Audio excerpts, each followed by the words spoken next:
How are you? I hope you all are doing good. Today we are starting a chapter which name is Social Change about mobile and settled communities.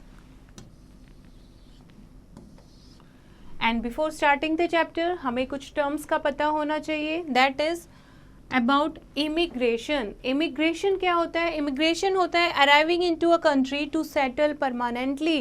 किसी country में आके permanently वहाँ बस जाना, that is immigration. Okay, next is emigration. Emigration क्या होता है? Living a country for ever, एक कंट्री को हमेशा के लिए छोड़ देना, that is emigration starting with E. Okay, next is efferent group, that is wandering tribe, जो ट्राइब्स जो एक जगह सेटल्ड नहीं होते हैं, इधर से उधर घूमते रहते हैं.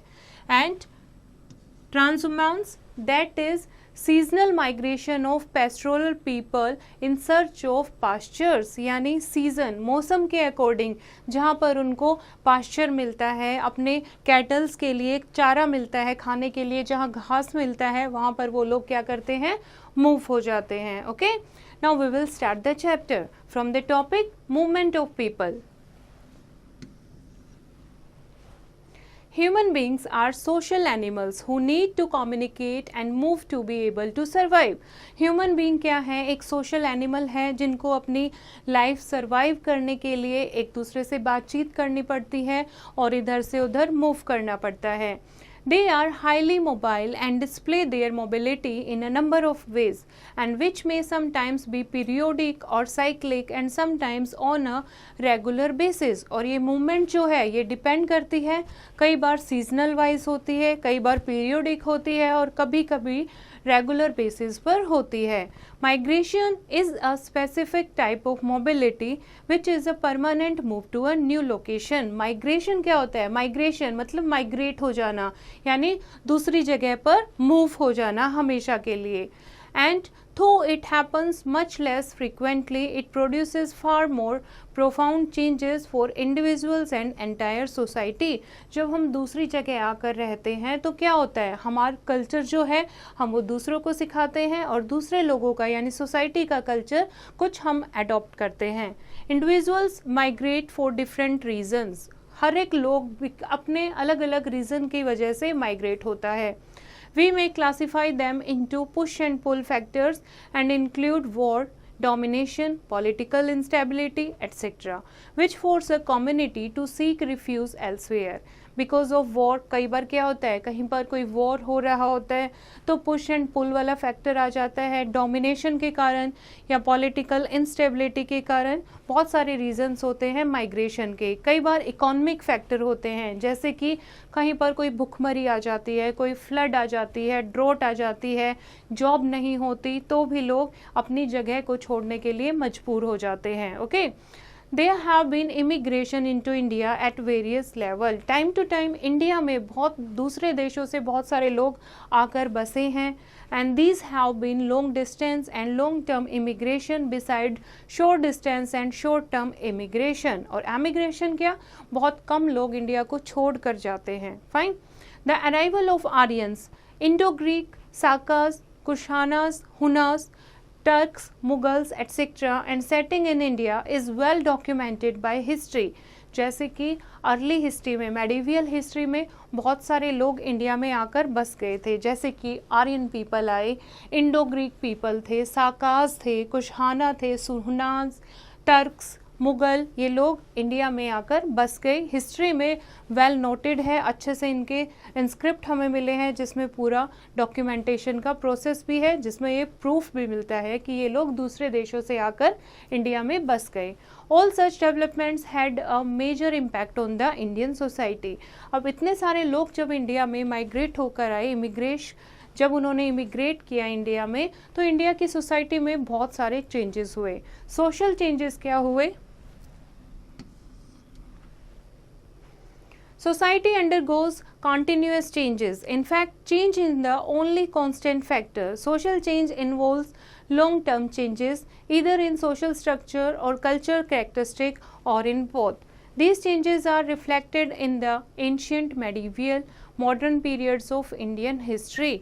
और बहुत सारे सोशल चेंज हुए जो हम एंशियंट हिस्ट्री में, मेडिवियल और मॉडर्न पीरियड ऑफ हिस्ट्री में देख सकते हैं। Now changes in social conditions during the medieval period, जिसमें से मेन फोकस है मेडिवियल पीरियड, यानी कि जो बीच का टाइम था उस टाइम क्या चेंजेस हुए between 800 to 1707। Okay, during the early medieval period the Indian society was divided into traditional classes, namely ब्राह्मण, क्षत्रिय, वैश्य एंड शूद्र। उस टाइम पर क्या था, जो लोग थे, सोसाइटी थी, उसको 4 पार्ट में बांट दिया गया था, ब्राह्मण, क्षत्रिय, वैश्य एंड शूद्र। जो ब्राह्मण पीपल होते थे उनको हाई क्लास का माना जाता था, वो हर तरीके की पावर को इंजॉय करते थे। उसके बाद क्षत्रिय, क्षत्रिय में ज़्यादातर राजपूत पीपल आते थे जो वॉर लड़ते थे, उनको भी हाई क्वालिटी, जो किंग होते थे उनको भी हाई क्लास का समझा जाता था। उसके बाद जो ट्रेडर होते थे वो कौन होते थे, वैश्य पीपल, ओके, जो क्या करते थे, ट्रेडिंग करते थे। एंड उसके बाद जो लो कास्ट थी वो थी शूद्र, जो कि साफ सफाई का, गंदगी उठाने का काम करते थे। उसके अलावा various administrative officer including Karans, that is clerks, organise themselves as a special class known as Kayastha, जिन्होंने अपनी क्लास को खुद को नाम दिया, जो लिखते थे, रिकॉर्ड करते थे, that is Kayastha. Besides, there were untouchables which include castes such as Dhobi, Harijan, Nat, Kewad, etc. And a number of tribes like the Gonds, Bhil, Santhal, etc. existed at that time. और उस time tribal people भी थे, अलग अलग tribe थी जो अलग अलग जगह पर रहते थी, जैसे कि Gonds, Bhil, Santhals and so on. They inhabited the forested hilly regions of the Vindhyas, Bihar, Bengal, Madhya Pradesh and Deccan. They lived by cultivation, hunting, fishing, etc. अलग अलग जगह पर, अलग अलग पहाड़ी रीजन पर ये बसे हुए थे और इनकी लाइफ जो थी वो किस पर डिपेंड थी, कल्टीवेशन पर, हंटिंग पर और फिशिंग पर। The Rajput ladies commanded a respected position in the Rajput society. जो राजपूत लेडीज थी उनको बहुत अच्छी रिस्पेक्टफुल पोजीशन मिली हुई थी सोसाइटी में।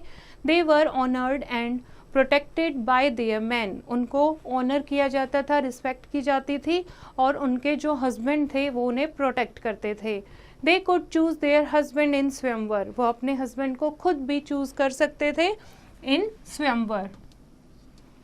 ओके, तो राजपूत सोसाइटी में जो महिलाएं थी, लेडीज थी, उनको बहुत ज़्यादा रिस्पेक्ट दी जाती थी। They were given higher education including that of warfare, उनको बहुत अच्छी पढ़ाई, शिक्षा का ज्ञान दिया जाता था। युद्ध भी, इवन युद्ध की तरकीबें भी सिखाई जाती थी। देयर वॉज नो पर्दा सिस्टम एमंग राजपूत वुमेन।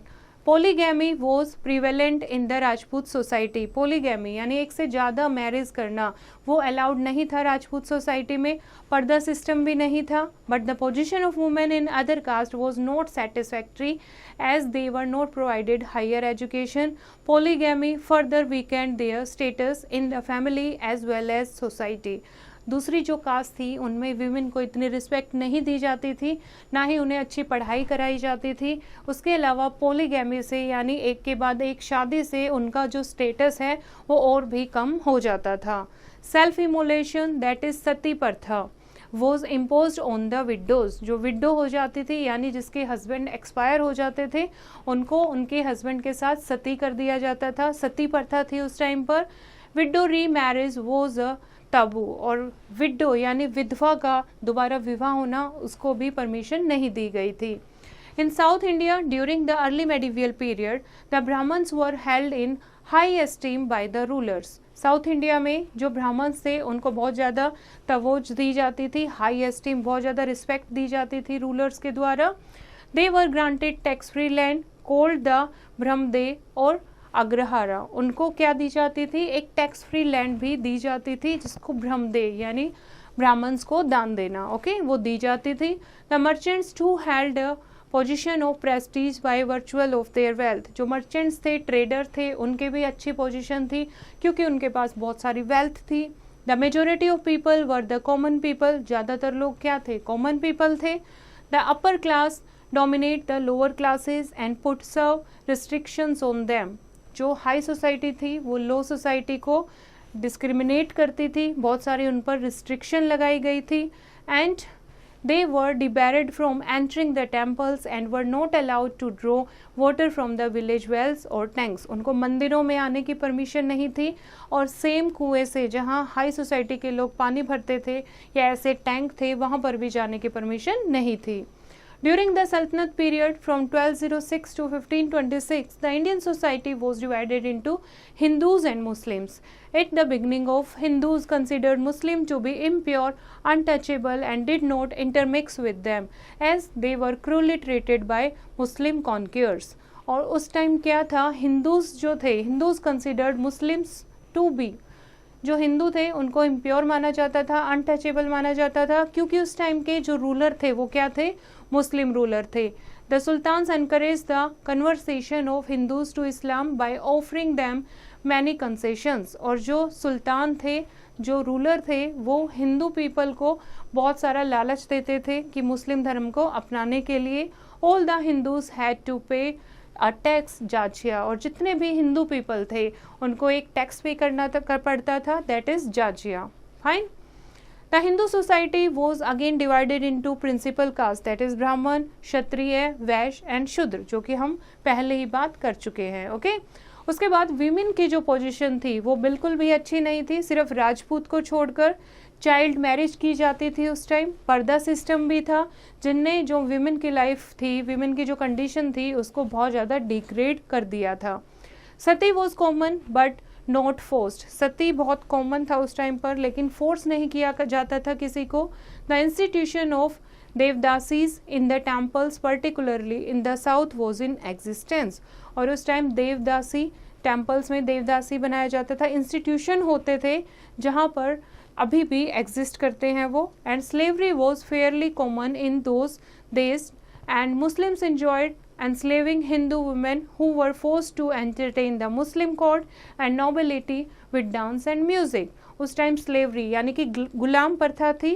जो हिंदू विमेन होती थी उनको गुलाम बनाया जाता था और उनको फोर्स किया जाता था जो मुस्लिम रूलर हैं उनकी एंटरटेनमेंट के लिए, उनके कोर्ट में डांस और म्यूजिक के लिए.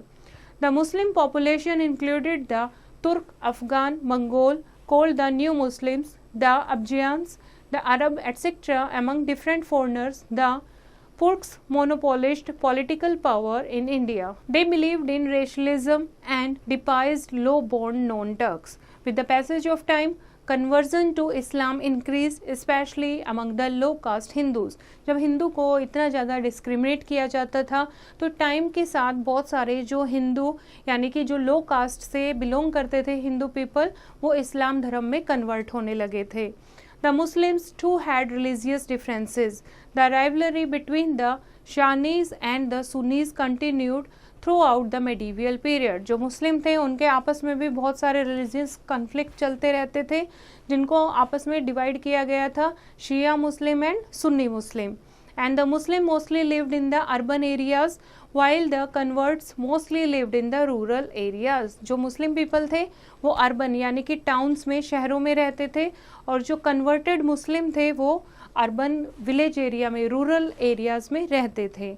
The Indian origin Muslims engaged in handicraft and petty trades in cities. जो असली मुस्लिम थे वो क्या करते थे, हैंडीक्राफ्ट का काम करते थे या पैटी ट्रेड्स करते थे सिटीज़ में. Beside artisans they were Muslim butchers, water carriers, washers and gravers, painters, weavers, barbers, carpenters etcetera. Royal household and rich aristocratic Muslim families used to employ domestic servants. War was the most important source of supply of slave and prisoners of war, mostly Hindu, were enslaved. Slaves were mostly imported from Africa, West and Central Asia. Mostly जो slave होते थे, गुलाम होते थे, उनको Africa, West and Central Asia से import किया जाता था. The Muslim women in India occupied a subordinate position and were at the mercy of their husbands who could marry at least 4 times according to the Shariat. और जो मुस्लिम women थी उनकी situation बहुत ख़राब थी. क्यों? Because of the polygamy. जो Muslim man थे वो 4 बार शादी कर सकते थे. They observed strict पर्दा and wrote a burqa whenever they went out. वो क्या पहनते थे, एक बुरका पहन के रखती थी हमेशा, और बहुत ज़्यादा स्ट्रिक्ट पर्दा सिस्टम में यानी बुरका सिस्टम में उनको रखा जाता था।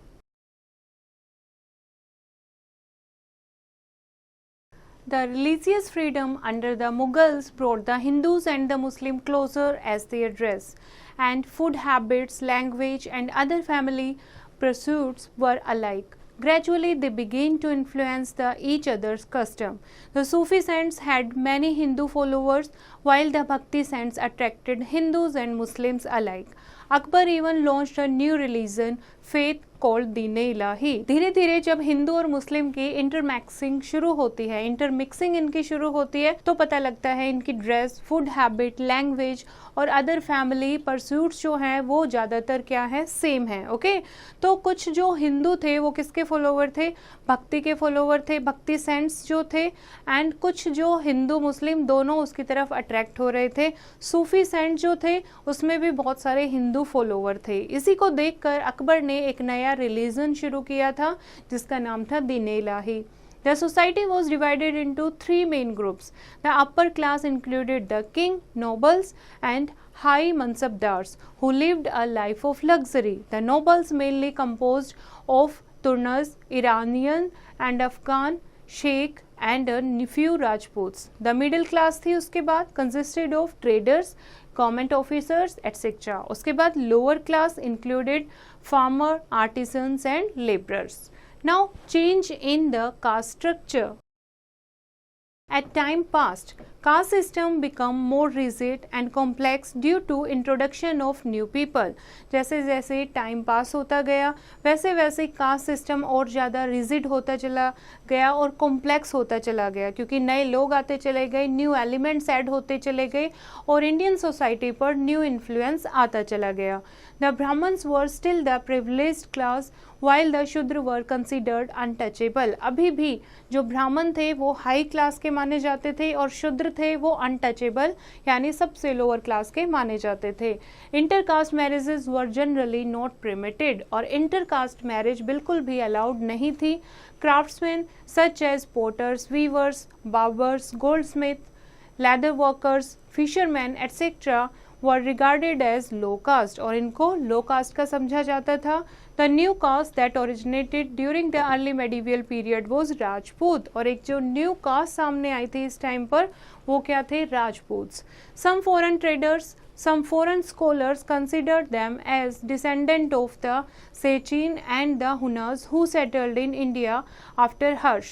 The ruling families later come to be known as Rajputra or Rajput and were given the status of Kshatriya, and the Kayast too emerged as a separate caste. और इस टाइम पर राजपूत सामने आए जो खुद को राजपुत्र कहते थे एंड जो क्षत्रिय क्लैन से बिलोंग करते थे। उसके अलावा एक डिफरेंट कास्ट भी थी, दैट इज कायस्थ। ओके, ये एक डिफरेंट कास्ट उभर कर सामने आई। Next is tribes, nomads and itinerant group. Most people in India led a settled life, but certain people led a migratory and tribal life. बहुत सारे लोग जो थे इंडिया में वो सेटल्ड लाइफ यानी एक जगह पर रहना पसंद करते थे, लेकिन कुछ लोग जो थे वो माइग्रेटरी लाइफ जीते थे, जैसे कि ट्राइबल पीपल जो एक जगह से दूसरी जगह पर शिफ्ट होते रहते थे। According to census 2011, the population of scheduled tribes in the country is 8.60% of the total population of India, with the exception of some. They are found in almost all the state. The population is large in कहाँ पर ज़्यादातर मिलते हैं tribal people? Madhya Pradesh, Maharashtra, Odisha, Rajasthan, Gujarat, Jharkhand, Chhattisgarh, Telangana and Andhra Pradesh. Okay, जिसमें से कुछ famous tribes हैं जैसे कि Gond, Gonds followed by Bhils and Santhals are the largest tribal group. ये सबसे बड़ा ट्राइबल ग्रुप है गोंद पीपल, उसके बाद भील्स और उसके बाद संथल्स। ये तीन बहुत लार्जेस्ट ट्राइबल ग्रुप हैं। A scheduled tribe is defined as a group of people speaking a common dialect, जो सेम बोली बोलते हैं।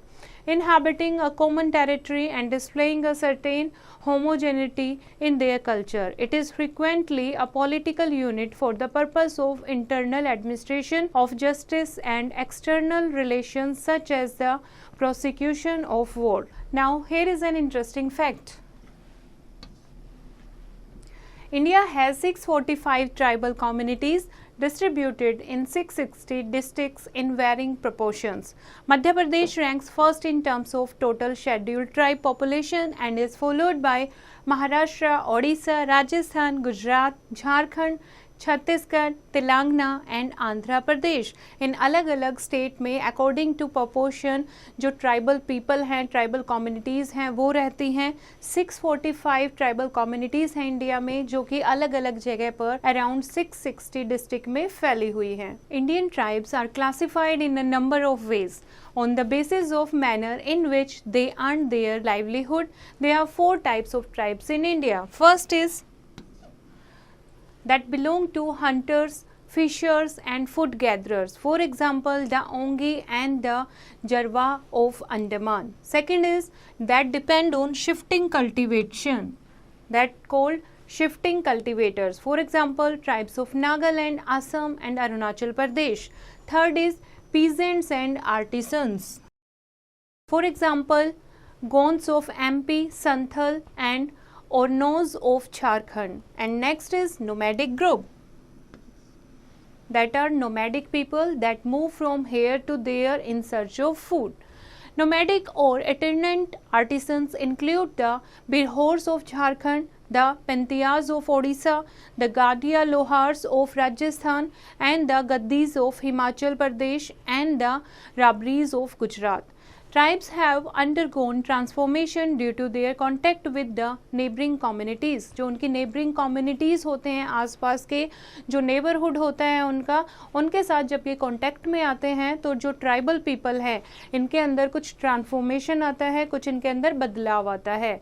For example, the Bhils in the past engaged in hunting, collection and pastoral activities, but later they resorted to sedentary cultivation. जैसे कि Bhils की अगर हम बात करें, जो भील ग्रुप से बिलोंग करते थे ट्राइबल पीपल, वो पहले हंटिंग करते थे या फिर पेस्टोरल एक्टिविटीज़ करते थे, ओके. लेकिन धीरे धीरे जब ये कम्युनिटी नेबरिंग कम्युनिटी के संपर्क में आए तो इन्होंने कल्टीवेशन शुरू कर दी.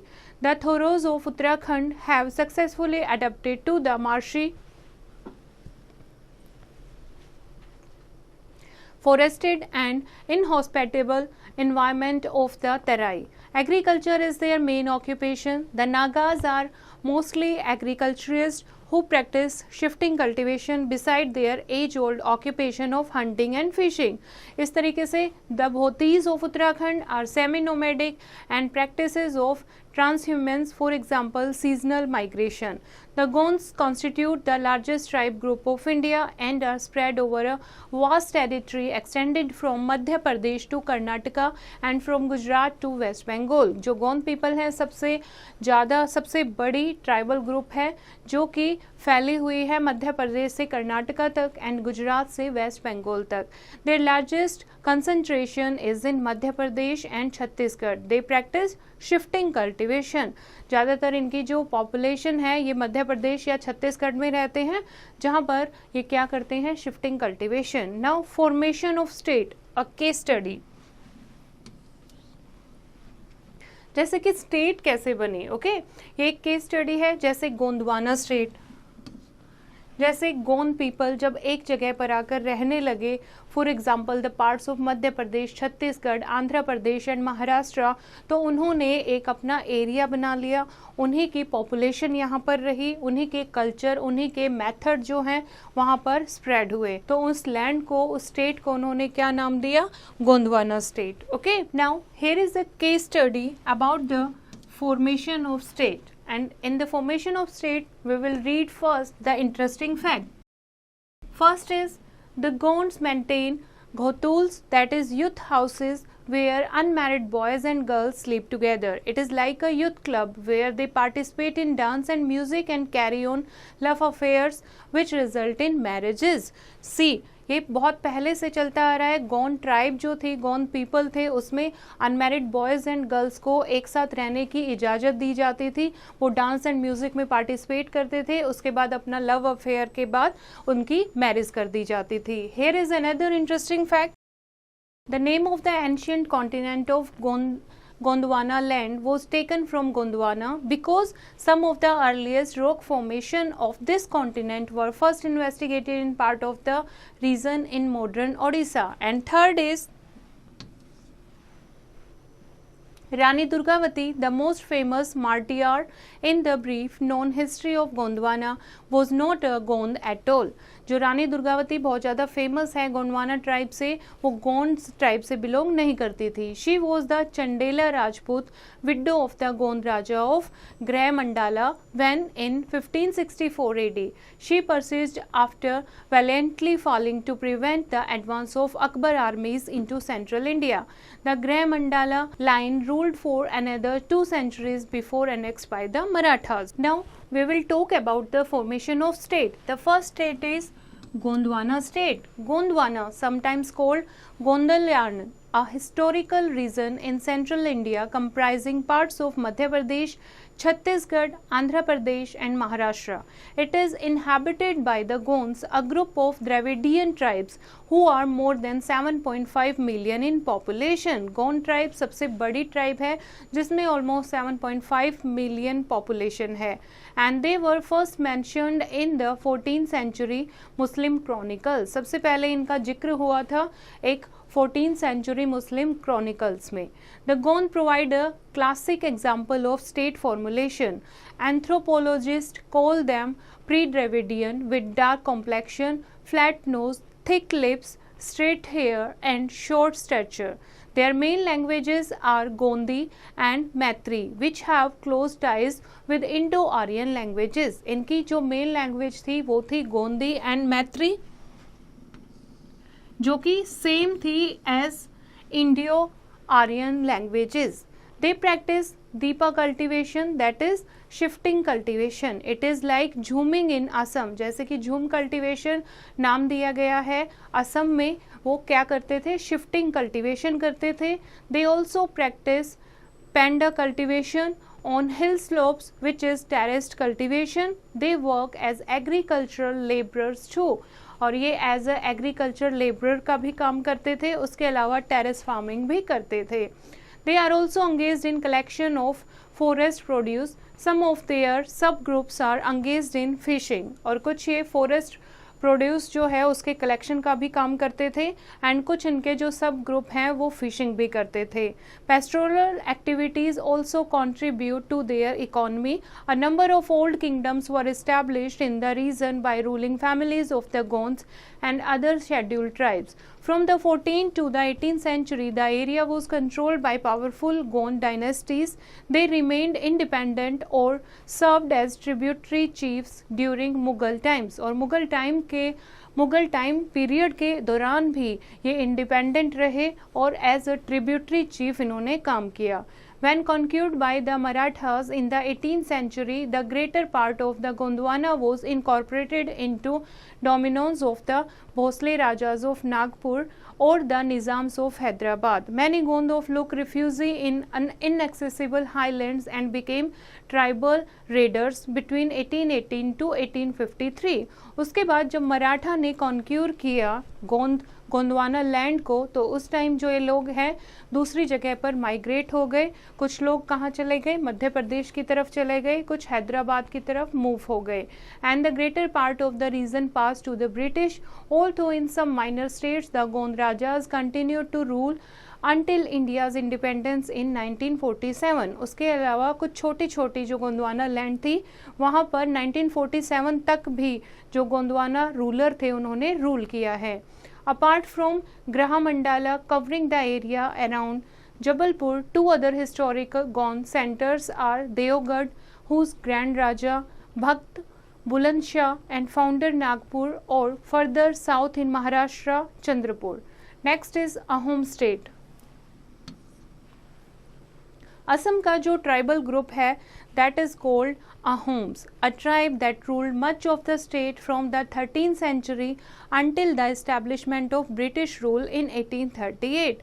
They originated in the Chinese province of Yunnan and began migrating into Indochina and northern Myanmar, formerly Burma, in the 1st century.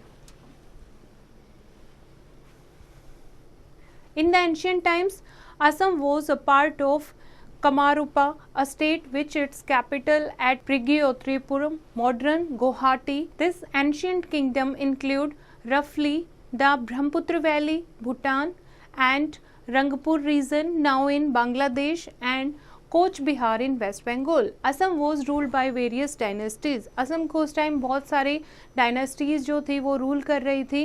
The Palas, Koches, Kacharis and Sutia, Sadia, and there was constant warfare among these clans until the arrival of the Ahom in the 13th century. और इनमें आपस में vote चलती रहती थी जब तक Ahom people नहीं आए थे. अहोम आने के बाद जो किंगडम था अहोम पीपल ने इसको कॉन्क्यूर किया और यहाँ पर रूल किया और बाकी जो किंगडम थे इनको हटा दिया. ओके तो ये जो दो ट्राइबल ग्रुप हैं that is Ahoms and the Gondwana, Gond tribe, ये बहुत ज़्यादा फेमस रहे हैं. Okay now here is a quick recap of the chapter. Human beings are highly mobile. They move from one place to another for various and different duration. The push factors of migration are political, economy and environmental.